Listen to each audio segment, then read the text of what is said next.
All right. So my name is Coach Ricks. I want to discuss some things with some parents. And as usual, I have my phone to keep me on task and keep me on point.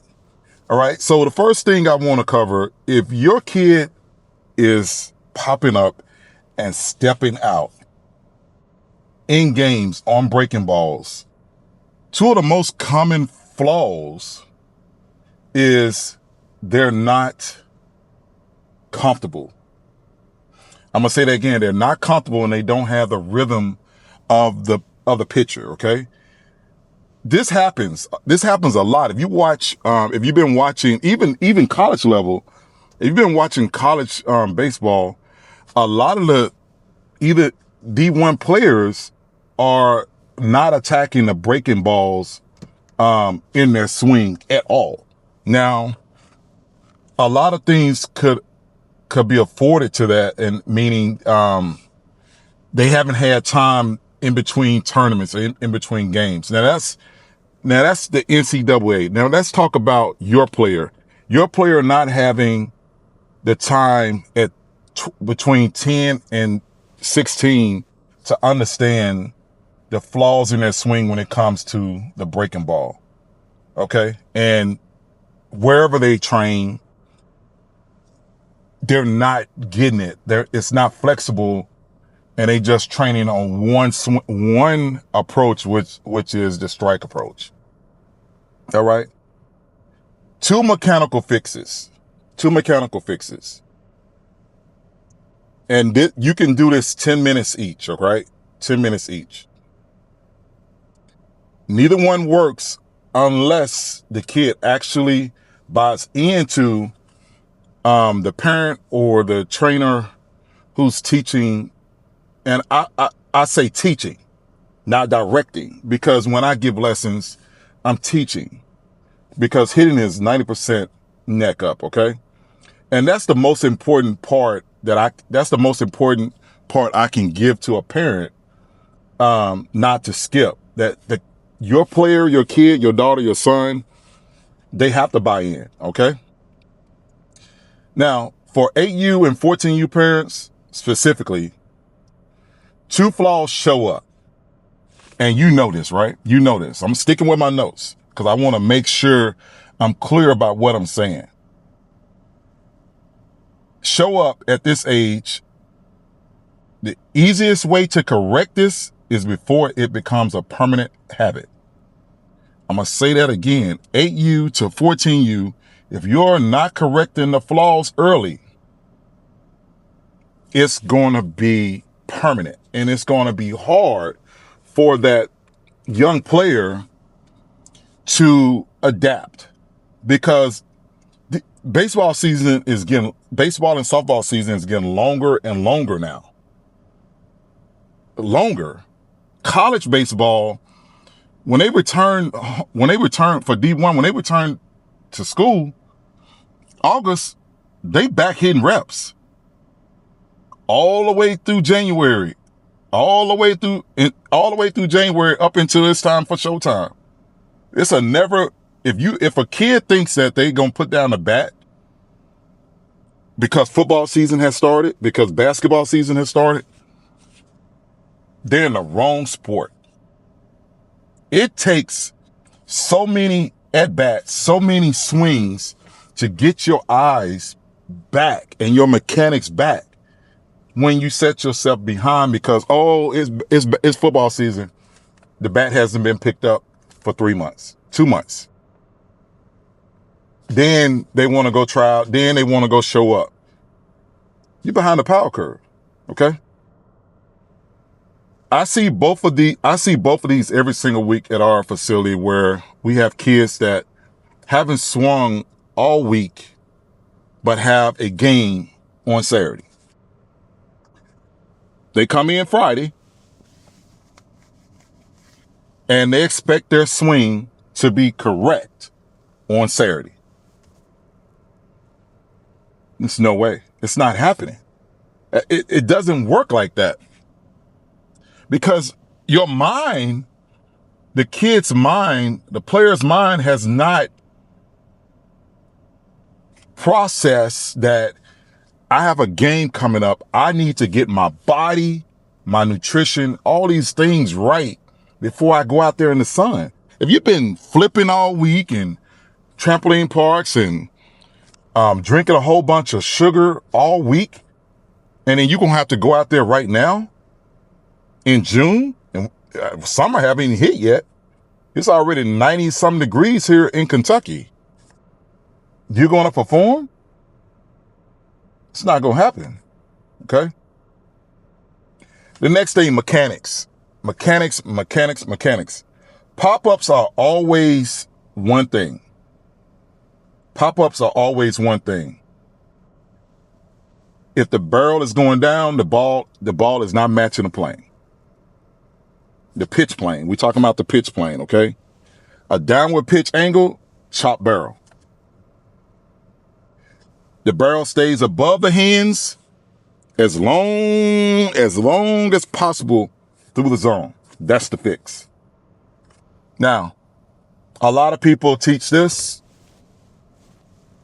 A lot of people teach that. Teach his own.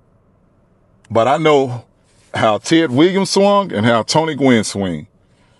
And those are my principles I go with. I don't know about all this other stuff. And if you got your kid doing that, so be it.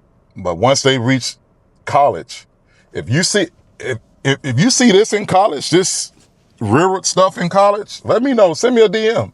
We talking about D1. I'm not talking about no JUCO, and I'm not talking about no Division II. I've been watching the World Series playoffs since it started. The regionals. I'm not seeing one elite and softball elite player snap the barrel from the back or take the knob to the ball. I'm gonna leave it at that. All right, I'm gonna give you a drill. All right, here's a drill. Tee at the top of the strike zone, 10 reps. Focus on staying above the ball.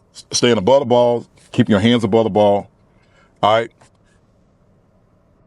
Parent shore before so your player can understand what you're doing. Okay, shore before your kid actually does it.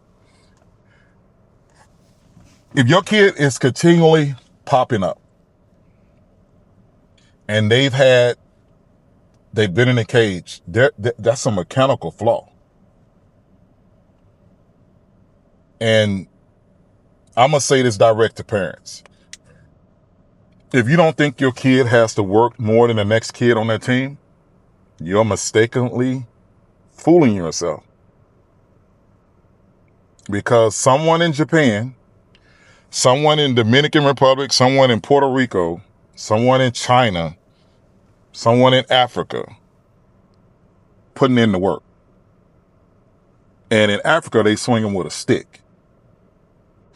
In Puerto Rico, they swing them with a skinny stick. So what makes you think that your player is going to outperform that player when that's all they do? In Puerto Rico and Dominican Republic, they have baseball academies. That's all they do. They're there for education, and it's baseball. American players have to adapt to how the game is rolling. That these young players in other countries are putting in work with less tools, with no batting cages. Some videos are floating around where they're actually practicing in the rain because of the determination that they want. They want to succeed. They're trying to do something different for their family. Back on point. All right. So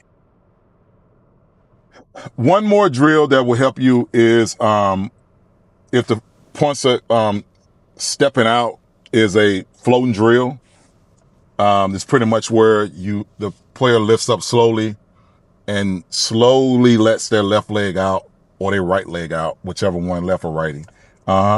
This fixes a lot of load, fixes a lot of control gather, fixes the weight distribution, front foot down softly, all that kind of good stuff, until they uncommitted. So front foot down until they commit to what they're doing. Okay. Now, those are the drills I'm leaving you with today. I'm always going to try to put some drills in here.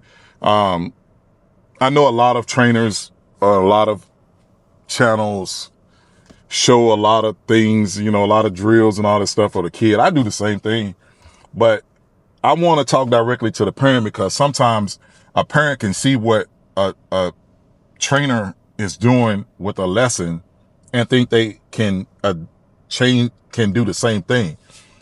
You have to think that trainer has years of experience. They're watching a lot of ball. I myself, I wake up before I come to my facility and I study, because you can never stop learning as a trainer, because you can always watch things that players do in perfect game and PBR, and when parents post their travel games online in high school games of what a kid is doing, a mechanical flaw. And you have to, as a trainer, as a trainer, I log that here, because hitting is 90% heads, neck up. Okay. So if you get anything out of this video, I want you as a parent to look at your child and see what their mechanical flaws are. And I promise you, a lot of it is neck up. Okay. Neck up. A lot of it is neck up. Plan accordingly with your players. Plan accordingly. If you know that your child has a tournament coming up on Thursday, get that player into somewhere at least 2 weeks before, 2 days a week when you get off work or whatever, and let them get their rhythm down so they can perform well. The better they perform, the better the car ride home is going to be. Message. So if you want help figuring these things out, I have a online community on Skull. It's called Hidden with Ricks. I have free things out there, free modules. DM me if you want me to walk you through it, or if you want me to work with your player. Again, parents, hitting is 90% neck up.